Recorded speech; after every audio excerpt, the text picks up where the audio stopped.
You're hanging out after hours with Matt Anderson, presented by Inside the Gamecocks.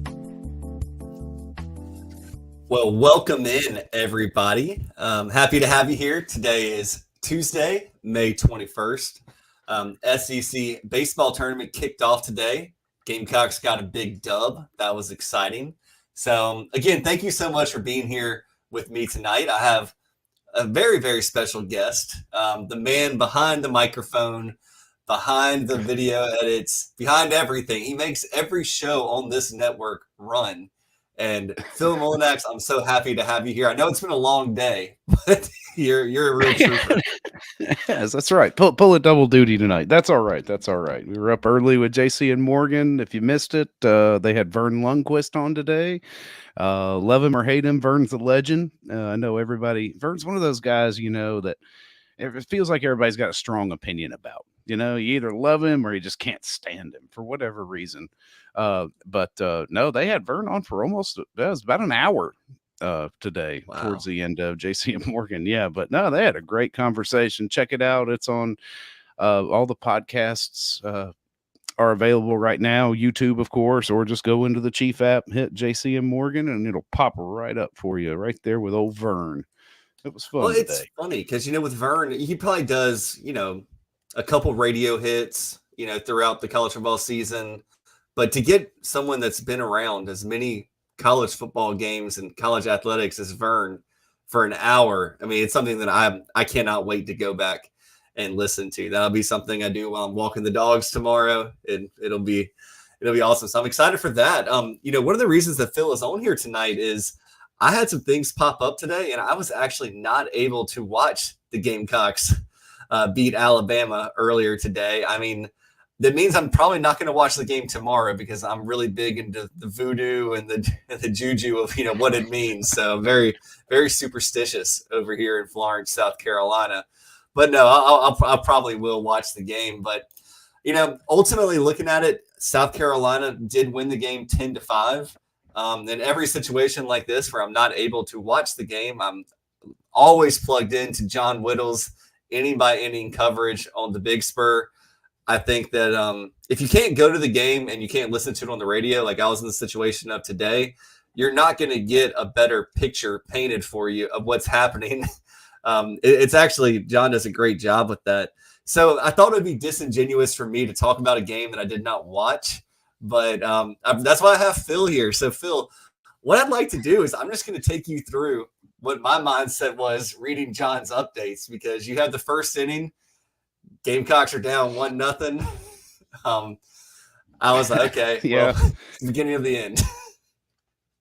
Yeah, your reaction there is just like, okay, well, here we are. We're, what do you know? It's the end of one, and we're in a 1-0 hole. Stop me if you've heard this story before. Yeah. So then it's the second inning, and it's Alabama 3, Carolina 0. You ended SQ's day early. Just one of those things. I was like, again, we're not going to have any arms left. Yeah, I know. I was kind of surprised we didn't start a lefty with the lineup that Bama has. I mean, if Becker was available to go in as quickly as he did, hey, why not give him a shot to roll it out there? I'm sure there's some sort of explanation for it behind it. I mean, I'm not the coach, so that's not my decision to make, but it seemed like, Becker was fairly effective after coming in. I think he only allowed 2. Yeah. And basically what John wrote here, it was interesting to see Becker in there because we've been hearing this, Phil, for a while. We're not holding anything back, all hands on deck. And then, you don't really see Eli Jones pitching right now. So it's, we're holding Eli back where he's ready to go, but he's not going to be starting. And I kind of liked the mindset of, look, you're probably in the NCAA tournament as things stand right now. You're going to have a chance to win a game against Alabama today, and then you're going to have to play another game against a really good Arkansas team if you get there. So maybe that's part of the mindset. I mean, and you got to remember too, Phil, like what JB and John always say is, these guys have schedules through the week that they're throwing on, and you're not going to potentially hurt a kid's arm just to bring them in this type of situation. But, it's a different mindset with all the rules and the strategy they have now with pitchers. Because Kip Balknight would have gone out there and pitched on 2 days rest and thrown 150 pitches if he needed to in these types of situations. But, exactly, it's a little different these days. A little different these days. It's so different. I mean, but what a go home situation like today was. It was. I mean, it could have been everybody. It wouldn't surprise me to see them rotate through, even if Veach hadn't come in and basically just dominated the rest of the game, for him to go through one lineup order and then switch another guy in there. That way you've got arms used, but still able to come back like it were a typical midweek. Yeah, and that's kind of what I was thinking as well. I mean, and you never know. Sometimes it could be like those 2-inning pitchers. You go in for 2 innings, 2 innings, 2 innings, and everyone still can, potentially pitch the next day or a day later, 2 days later. But, the third inning happened. Casas hits a home run. Petrie hits a home run. Dalton Reeves hits a grand slam. And it's like, oh my gosh, where have these bats been? Like, you saw some stuff in Georgia, but the first grand slam of the season? Right. Yeah. The first one. It really is just, I was shocked with that. And, I was actually listening to the radio call. So Derek and Coach Lake were out there, talking the same thing. And he's like, well, I can't remember. Is it not? And they're like, no, yeah, this is the first grand slam of the season for the Gamecocks. Like, wow. It just, it kind of sums it up though. I was happy to see the bats come to life though. And then a perfect time too. It was like, okay, now you're back in the lead. Now you just got to hold on to it. And so you're up 6-3, and then the fourth inning happens, 6-5, and it's like, guys, just get a 0 inning on the scoreboard. Can you please have one shutdown inning? Well, it happened later. Gamecocks are 6-5. Veach comes in, and look, this is the Veach that I thought we were going to see throughout the entire season. I mean, reading John's stuff, talking to some folks that watched the game, I mean, they said his changeup was just absolutely filthy today, like unhittable. Yeah. And for him to finish the game out, that is huge for arms. Gamecocks only had 3 pitchers in the game today, but now Veach is probably done. Yeah, more than likely. You may not see him again unless you're playing, deep into the tournament, and he may be available. But yeah, I mean, it was good to see him come in, and Whittle's correct. Like it's nasty, the garbage that he throws, and their strikes. That's what kills me. It was like, it just looks like junk from the moment, like he doesn't even have to let it go. And you're just like, oh my God, this is going to be junk. And then right across the plate, 72 miles an hour. You're like, oh my God. Well, it's funny because I've watched some games with some guys that played, baseball growing up, whether it was high school or college, not any professional guys. But they watch Veach and they're just like, so he can get it up to like 89, 90 on, his fastball, but then he has that changeup, and it's like you can't sit on a fastball with him, and you can't sit on a changeup. They basically say if he's on, it's unhittable. You just can't hit him. So yeah, well, they got the right mix too, because he'll blaze them in there. Between 92 to 4, I think they were even saying he hit 95 in Tennessee. So I mean, my goodness, you can't anticipate with him. You just you kind of you're up there guessing is what these guys look like. And if you do make contact, it's usually crap, right? You're fouling it away, you're popping it up, or you're hitting it in the dirt, which, hey, I mean, more power to him. It was effective. I mean, what he pitched 5 shutout innings, 5 2/3 innings, I think, today. Yeah. Almost 6 shutout innings, 6 Ks. Yeah, and he only allowed 2 or 3 hits. So, thank you. Thanks, Veach. Yeah. We needed that, I mean, that's it. Because it's like, but it's that same narrative though that has kind of plagued this team. Like, if pitching's on, batting's off. If they're doing well at the plate, they're giving up 10 to 12 runs. And it just, at the end of the game, it just kind of came together. I mean, you got all the runs you needed. Veach came in and shut it down.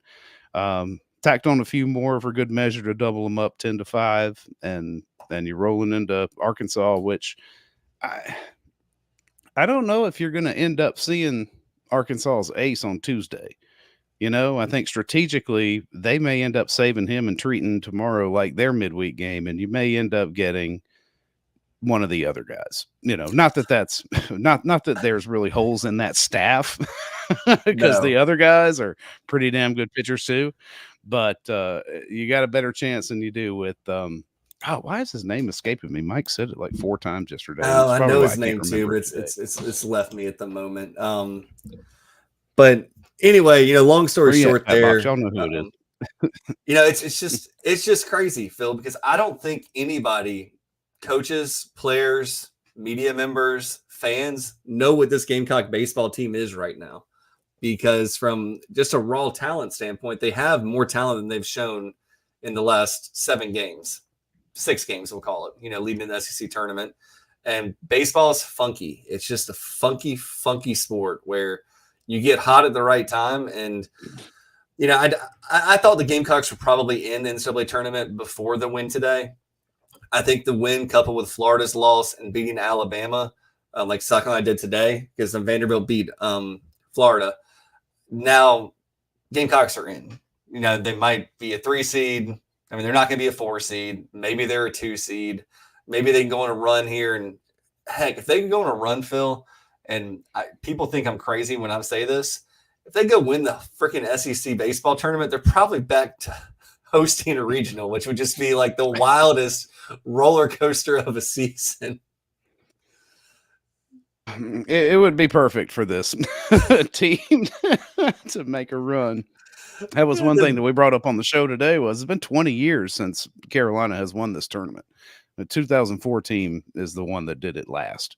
And I hey, more power to them if they go on a run. That's why it's like you get a lot of doom and gloom, especially when you're ending the season in such a fashion as you did, getting swept twice, once at home.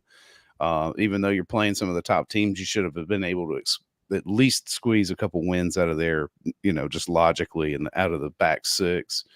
And here you come. You're able to put it together. They're barreling balls like they haven't been lately, and just at the right time. So, I'm not ready to say, well, this team's coming together and it's getting hot at the right time, because one hallmark of this team this year has been the inconsistency. So we all wait with bated breath to see what happens against Arkansas tomorrow. Well, Phil, you know what happened. The Gamecocks go find a way and they win the SEC tournament.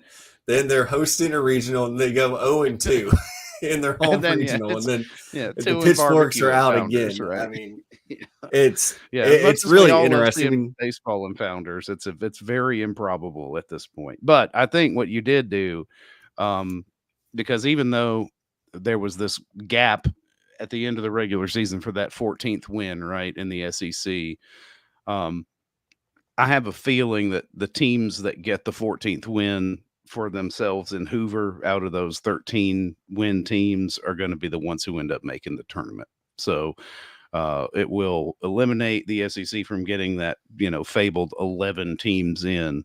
But I think that 14th win for just about anybody who's hovering on that line is probably going to put them into the postseason. I think so as well. And, just turning our attention really quick to Arkansas. I know that JB is going to have a lot to talk about tomorrow, previewing the game. Obviously watch Inside the Gamecocks from 11 to 2 on YouTube. It's going to be, I'm sure y'all have great guests lined up and everything for baseball still being played. And getting a win in Hoover is great. It doesn't happen very often for South Carolina. So even to get a win, that's something to be celebrated.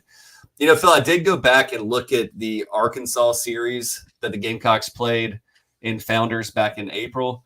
Now, remember, this was kind of a weird series. You had the first game on a Friday night, I believe, and it was a 2-1 loss for the Gamecocks. And then they had a doubleheader on Saturday, which was actually April 20th. Played 2 9-inning games. The Gamecocks won the first one 6-3, and then lost the second one 6-9. So Gamecocks went 1-2 versus Arkansas this season. Interestingly enough, South Carolina had 21 hits in that 3-game series versus 33 strikeouts. They had 18 walks, and they left 28 runners on base. So Part of the story for South Carolina baseball this year is runners left in scoring position and just not able to get those clutch 1-out, 2-out hits to drive some runs home. But, when you break down the numbers, I mean, South Carolina was only outscored by 1 run in totality against Arkansas earlier this season. Arkansas has probably the best pitching staff in the SEC. They have the best. They have the best ERA, 3.59 earned run average for the pitching staff. The Gamecocks are at 5.03.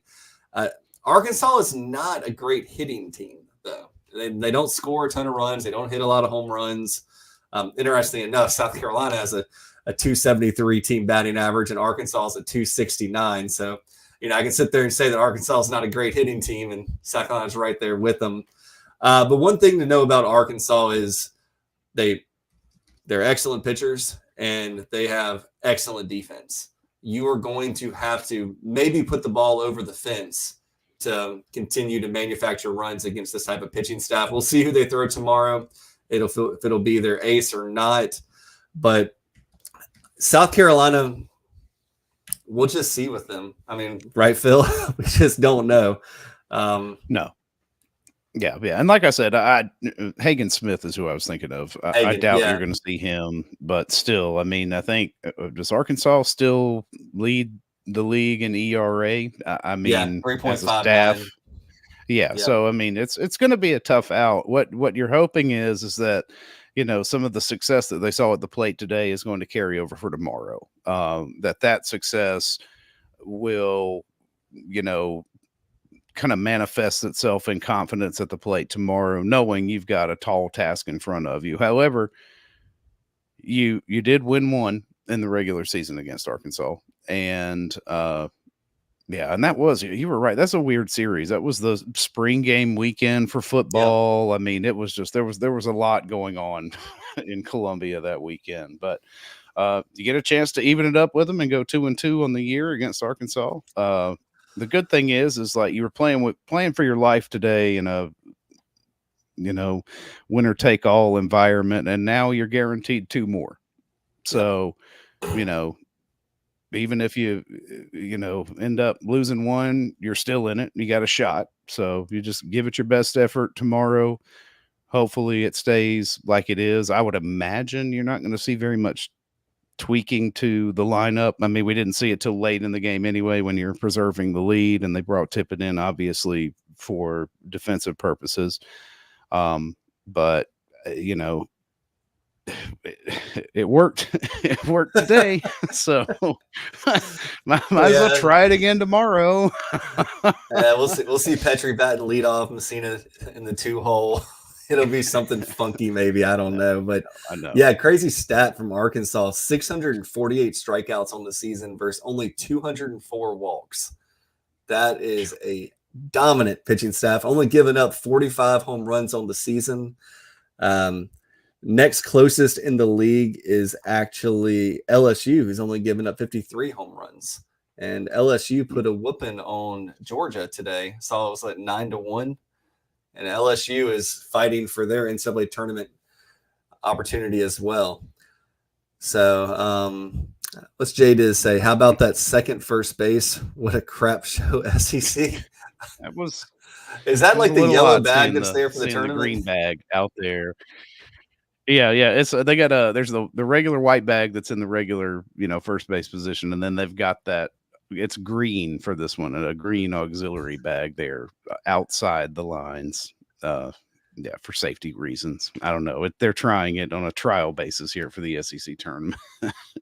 It's so interesting what the NCAA decides to do to tweak things and change things up, and it's fun to watch. And win. I mean, that's what I thought it was strange that the conference would allow it for the tournament. I mean, I guess this is what you kind of lack for not having a preseason, if you will. But yeah, it's just interesting that they'd start that this weekend. But hey, it didn't affect the game, I think, today in any way. So that's the good thing.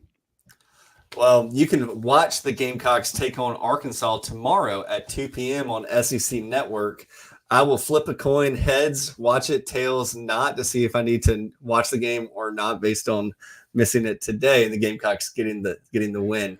But Phil, how about we take a quick commercial break? If anybody has questions about baseball, wants to talk more baseball, let us know. But I do want to move on to football because I have some interesting questions I want to pose at Phil. I said, oh, Lord Jesus, it's a fire. Ain't nobody got time for that. Emergencies and accidents happen. When you're in the middle of a fire or water event, all you want is for things to return to normal as soon as possible. Resto Pros of the Midlands is with you. RestoProsMidlandsSC.com. Open 24/7 when you need them. Quality that is guaranteed. Down here in the South, we don't always see eye to eye. While our taste in college football teams, or what sauce, if any, goes best on a rack of ribs, or what to mix with our Dixie vodka might be up for debate, we can all agree there's nothing better than a Southern tailgate. And like our favorite college teams, our ingredients come from small towns and big cities. They're grown in Southern soil, are crafted by Southern hands, and proudly represent the South in our backyard and beyond. So raise a glass of Dixie Southern Vodka to celebrate being made in America and raised in the South. Oh man, the building is on fire. During and after natural disasters or accidents, there can be a heavy loss to property. Resto Pros of the Midlands is here to help. Open 24/7. Call them when you need them. 803-493-0170. RestoProsMidlandsSC.com. Quality that is guaranteed.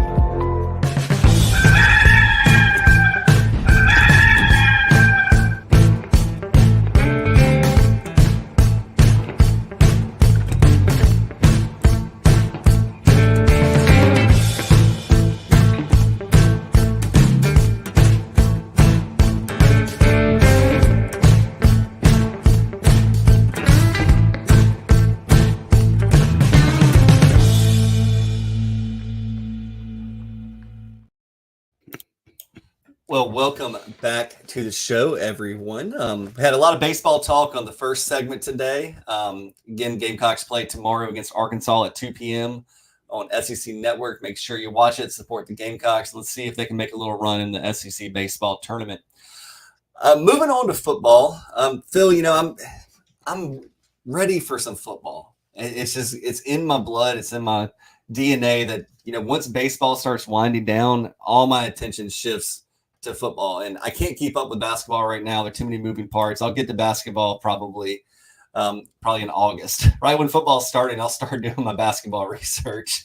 But I looked at the top, like the first four weeks of the college football season, and really just looked at the SEC. And obviously, South Carolina opens up against Old Dominion. Then they travel to Kentucky, host LSU, and then in week 4. The Gamecocks host Akron. So in my mind, Phil, and you tell me you think I'm crazy, I mean, you're going to be 2-2 at worst after the first 4 weeks of the season, correct? You wouldn't, yeah. You would hope 2-2 is what is the floor rather, but within the realm of possibility, and we were talking about this the other day. When you think about it, Matt, 4-0 is not out of the question because of the question marks you've got with LSU coming in, it being so early in the season and being at home. And when you look at it and returning production, that Kentucky may actually have look like a taller task, at least from a front seven perspective, than what you've got coming in for LSU. So when I looked at that, I said, okay, I think South Carolina, despite, recent issues with Kentucky, I think that talent-wise, they're probably just as good as Kentucky right now. LSU, you just mentioned the question marks. So what does it take for South Carolina to be 4-0? So I said, okay, well, let's go look at each position group on offense and defense. Where do I feel most comfortable? So, Phil, I think we probably should start with defense because I think defense will have to set the tone for the Gamecocks to start the season. So I ranked the linebacker core as my number one defensive group on the defense. Who would be your number one? Would it be linebacker or something, another position group?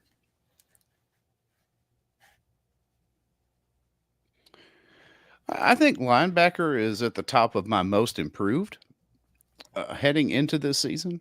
But for me, I really think the defensive line is going to kind of be the strength of this defense, uh, which is not out of the ordinary for some of the better Gamecock teams throughout history, right? Is to have a solid defense and a stout front seven.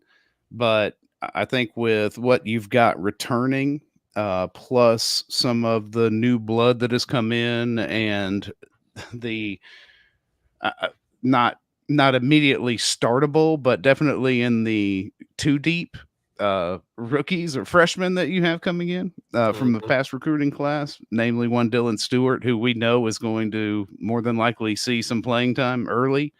I think you kind of got to be excited about that. So I was between linebacker and defensive line. And if you go back to last season and when the defense started playing better, it's when they went to the 3-5. And I just don't think they have to do that this year. I think that you stick with the 4-3 because you have or the 3-3-5, but you have all of the bodies there on the defensive line to run a traditional 4-3. And the linebackers, I think, are going to play a lot faster and a lot more aggressive than we saw at times last year with Pup Howard moving on and obviously Stone Blanton going to Mississippi State. But I think the linebacker core has potential to be the strength of the defense, and that's not something we've said about South Carolina linebackers lately, at least during Shane's tenure at South Carolina. So I think those two are going to set the tone. If you have the defensive line and linebacker core leading the way on defense, I think a lot of things become easier because all of a sudden the opposing quarterback has less time to scan the field and find somebody find somebody deep, or the running back doesn't have as much room to break off some long runs or runs to the outside that we've seen go for 20, 30 yards on pitches or screens or that sort of thing. So, yeah, I think that, if you're looking at the first 4 weeks of the season, if linebacker play and D-line play is what you and I, it sounds like we think can be, then you're looking at, safeties. I think that probably have safeties as my third-ranked position group on the defense, and then cornerbacks. I think O'Donnell Fortune's fine, but they're going to have somebody else step up. Now, is that going to be Jalewis Solomon? Is that going to be Vicari Swan? I mean, Judge Collier? I don't know who it's going to be, but it's going to be somebody, and that's the scary part. Just if that second back isn't ready, and all of a sudden you have to shift people around, play them out of position. But when you think about that, I think that the Gamecocks are, Kentucky isn't a team that's going to score 40 points on you. So you don't necessarily have to have the offense be ready to score 35 to beat Kentucky. And then with LSU losing their top two wide receivers and their quarterback who won the Heisman, there's a lot of question marks on LSU's offense as well. So the defense can set the tone. I think the Gamecocks will be in a good position, maybe go 3-1, 4-0. Moving over to offense, I think this one's really interesting. Which position group do you feel the most confident in right now? Most confident in?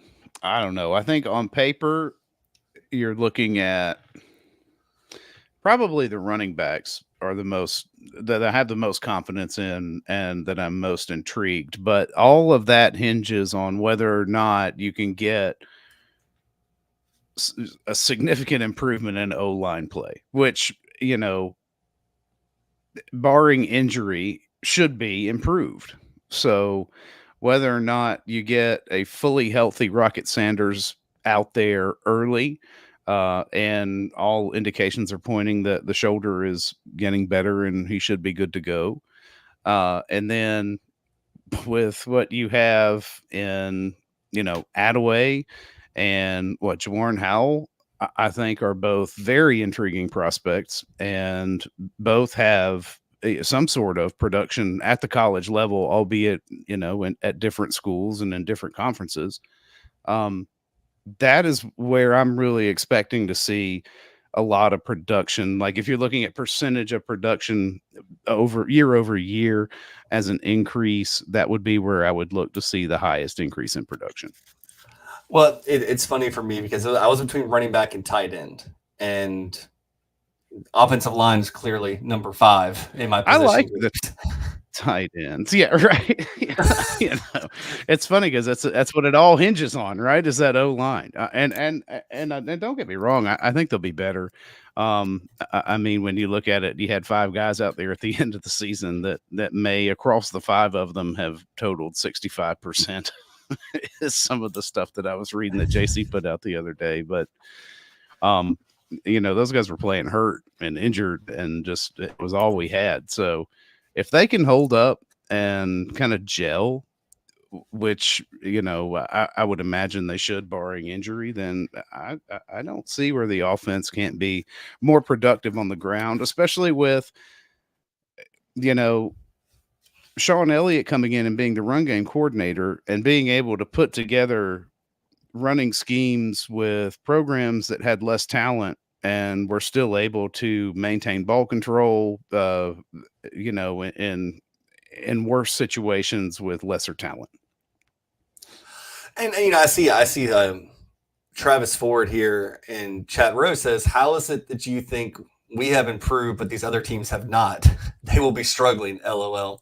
I definitely think that other teams have improved in some cases, but they've also lost a lot that they're having to replace. Now, is that incoming talent, or the guy that was second on the depth chart, is he all of a sudden going to be, Georgia's linebackers and Georgia's defensive ends? I don't know. I doubt it. I don't think there's going to be a 100% on all the Gamecocks competitors, where it's just going to be the exact same as we've seen over the past few years. But, even looking at, last season for the Gamecocks, 24-14 against Georgia, when the Gamecocks were probably the most healthy they were all season long. So, I do see an opportunity for the Gamecocks to play well. I mean, obviously you had the Tennessee 41-20 game. It really wasn't out of hand at halftime. I mean, it kind of got out of hand in the third quarter, and then the fourth quarter wasn't fun to watch. But no, I think, JC had a great article about wide receivers. I think he had one in the quarterback room as well. I'm really not that worried about the quarterback room. And it's not because I'm saying Lenore Sellers is going to be a, Heisman Trophy winning quarterback at South Carolina, or lead South Carolina to a national championship. But with the inefficiencies of the offensive line, being able to move and play 11-on-11 football is going to help. Now, Spencer, we all saw how many times he got sacked last year. And Spencer said in press conferences, and Dowell Loggins said in press conferences, hey, all those sacks weren't on the offensive line. Some of those were on a running back that missed a block. Some of it was on the quarterback not taking the right read. Now, I don't think Lenore Sellers is automatically going to make the right read every single time, but I can promise you Lenore Sellers is going to have like 8 to 10 runs of 30-plus yards when nothing is happening with the offensive line. He's just going to be running for his life, and he's going to do what Spencer was trying to do, throwing the ball 40 yards downfield. He's just going to do it with his legs. So, and Robbie Ashford as well. I mean, he has a role in the offense. So I think about the offensive line, and I think about quarterback. I think about running back, tight end. If you can manufacture some plays that are not necessarily run plays, but screens. We didn't even talk about Juju McDowell. Rocket Sanders has shown the ability to catch the ball out of the backfield. The tight ends are going to play a big role this year. And look, I might have been a year early on the tight end production, because last year I thought the Gamecock tight ends would combine for at least 10 receiving touchdowns. Now that didn't happen, but I might have just been a year early, because you think about Dowell Loggins' track record, offensive coordinator in the NFL, tight ends coach at Arkansas. Like, he's going to involve the tight ends. So then you have wide receiver. Wide receiver is probably the scariest position on the offense, and we've talked about it in the past, but it's just because it's a total unknown. You just don't know anything about them. Someone's going to have to step up, and I feel like somebody will. You have Mazio Bennett, who's getting rave reviews as a true freshman. Do you want a true freshman, potentially being your best wide receiver on your football team? Probably not, but worked out well with Alshon Jeffrey when he got game 4. Yeah, it depends on the numbers. I mean, yeah. I don't care how old he is. Is he out there making plays? Does he not drop the ball? Is he running a good route? Is he fast? Is he? Yeah, I'm not necessarily worried about. Well, Mazio specifically. I mean, because I've seen that in action in person, and it should live up to the billing. I mean, even at the next level, he has a lot of traits that are going to transfer very well early to the college game. And when you consider that Lenora Sellers is not just, two spindly arms and freight trains for legs, that he actually can throw the ball accurately and down the field, at least in what we've seen and what we're hearing, then I'm not too much worried about Mazio, and nor Harbor for that matter, because there's a lot of scuttlebutt going around about Nick Harbor and how he's been having to pay attention to Olympic dreams and track and field, and listen, that was part of it when he agreed to come to South Carolina. You knew that was going to happen.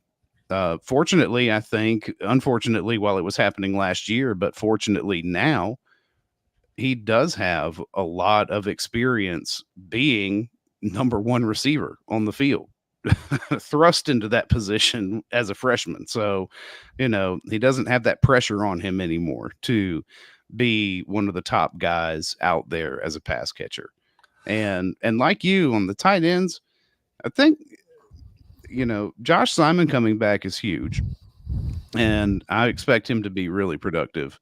But I think one of the guys that's not getting enough hype coming into the season is Hunt. Yep. I think that, there's a lot of other names on the roster that are getting a lot of attention, but when it comes to on-field production and what this guy can do from that position, we're all going to know that name early in the season. I got a gut feeling. Phil, I think that, with Hunt, I think what the Gamecocks are probably going to see is what they expected from Austin Stogner. I think that what they wanted to see from Austin Stogner, especially coming off like a Hayden Hurst and seeing like, an athletic big guy that can move. Brady can move a little bit. He's not Josh Simon freakish athleticism or, some of the other great tight ends the Gamecocks have had in the past, but he's a guy that's going to get open. He's going to catch the ball. He's going to turn up field immediately. And he's 6'5", 6'6". He's going to get 3 extra yards on pretty much every pass he catches, whether it's a 2-yard screen or it's a little crossing route. He's going to turn that into an extra 2 to 3 yards every single time. And look, with the Nick Harbor thing, he posted a video the other day. He was on the jug machine at 10 p.m., practicing catching balls. He spent a lot of time with Lenora Sellers last year. He's not. Yeah. Yeah. Yeah. It's not. Well, and that's the other thing is that some of the guys that are being moved up in the depth chart, or competing for higher spots in the depth chart, are the guys that have familiarity with your backup quarterback from last year. Which, if we're all being honest with each other, I'm sure we'd have to say that was Lenora Sellers. And we were fortunate that Spencer Rattler didn't get hurt and you were able to redshirt Sellers, and now he's a redshirt freshman. But, those were his guys, are the ones that are coming back. So, there's already some of that chemistry there. That's the good part about it. Go back to, you're playing Furman. I get it. But, Tyshawn Russell had a big catch. Nick Harbor had a big catch and a touchdown. I think that Tyshawn Russell's a guy that I think is under talked about as well. If he can get, if he can stay focused, catch the ball when it comes his way, he's already getting open. And then you have Vandrevius Jacobs from Florida State. I think he's another guy that just get him the ball some way, some shape, some form, and let him go do shifty A. Sanders type things, because that's the kind of player he looks like on film. And then you have the experienced seniors that are coming in via the transfer portal. Those guys have played football before. And it might be a situation where the Gamecocks have no receiver with more than 55 catches and 6 guys that have caught at least 25 balls on the season. And that's just fine too. Because, if you have Lenora Sellers that shows what he's capable of, and then you go recruit some wide receivers, and the Gamecocks have already got 2 of them, and both of them are pretty good. And one of them is Lenora Sellers' little brother, whom I had the South Florence head football coach tell me that Jaden was the only kid on South Florence's team that could catch passes from Lenore's, because he threw it so hard and so accurate that he had been catching balls from his brother since he was 5 years old. So he's already got college hands. Jaden does. So anyway, I like to think about this stuff at this time of year, Phil, because you really want to get off to a good start. Getting 6 wins starts with the first month of the season. You can get 3 wins, in the first 4 games. I mean, you got to figure the way schedules usually are set up. That's where you have the highest probability of winning, because you more than likely have 1 or 2, group 5 or lesser opponents in there that you're paying to come beat. Yeah, exactly. And then WJM has a good point in here too. He said, I would be fine with some Nick Jones, Ace Sanders, Bruce Ellington types. And what do all those guys have in common? They weren't the biggest guy out there. They even weren't the fastest guy out there. Ace Sanders wasn't going to win, a 40-yard dash against Nick Harbor, but he was shifty as all get out. And you got a lot of guys like that in the wide receiver room this year. I mean, Gage Larvadain, he's a good player. Luke Doty, I thought, did good things last year. The Huggins kid from Louisville, he's played big time football before. Jared Brown can just make sure he catches the ball. He has all the other tools. He's just got to work on focus and letting the game slow down for him. Mm-hmm. So I don't know, Phil. I did this exercise tonight, and I'm just, if anything, I want to leave this as not Matt saying the Gamecocks are going undefeated or being super optimistic, but I do see reasons for optimism when you couple in the first 4 weeks versus where I think the Gamecocks will be at that point in time. So that's my take. When you look at, and I mean, when you look at most all the position groups, I would think that you could safely say that for what you lost, you've either maintained or upgraded, or at least increased the talent and need to develop it. And the ceiling for some of these guys is higher than the ceilings of some of the ones that we've seen leave. Not to say that those were bad players or anything like that, but I mean, some guys just have higher ranges of outcomes. So I'm with you. I'm not saying, oh yeah, this Gamecock team is, going to run the table. They're going to, we're guaranteed 8-4 at worst. I mean, no, no, this is not a simple game played on a sheet of paper, right? So you're going to have to get out there and it's going to be play calling and execution. And I just feel like you've got a solid base from top to bottom, staff, and I don't know. I can hear JC, weeks from now talking about how we need to be worried about special teams. But outside of that, we should be improved. And if for 5-win team last year that you consider an underachiever or was a disappointment, at least record wise at the end of the year, Vegas has got you at 5.5 at the over under, I think, for most everywhere we've seen early odds. So I don't see why you can't best that.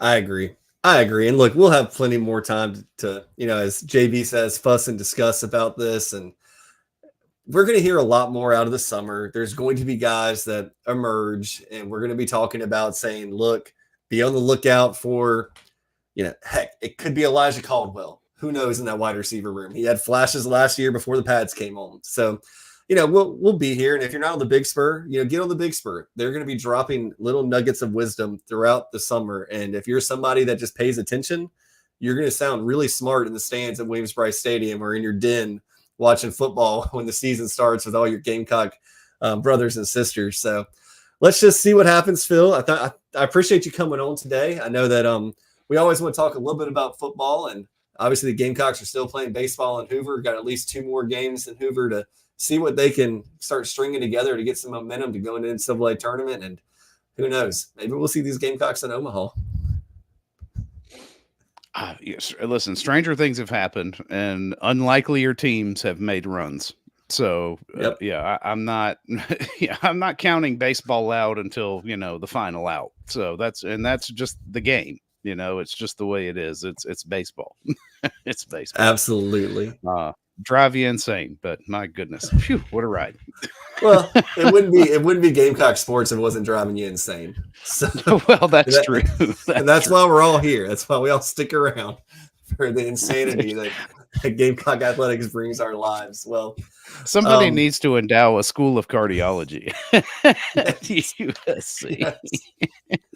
The heart attack kids, that's for sure. Yeah. Well, as always, I want to thank. Yeah. No, as always, I just want to thank everybody who joined us tonight. we always love having the interactions in the chat box. And with this show in particular, there's more opportunity for interactions. So if you have questions, bring them.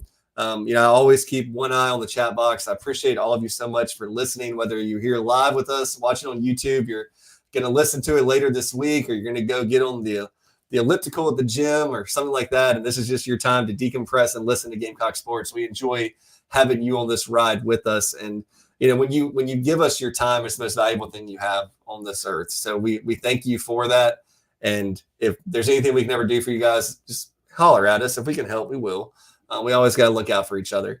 So with that being said, I'm going to be signing off on this episode of the Late Night Gamecock Show. I will maybe be on ITG this week. I'll talk to Phil about that. But if not, I will see all of y'all Tuesday night. Hope you have a great rest of the week. And go Gamecocks.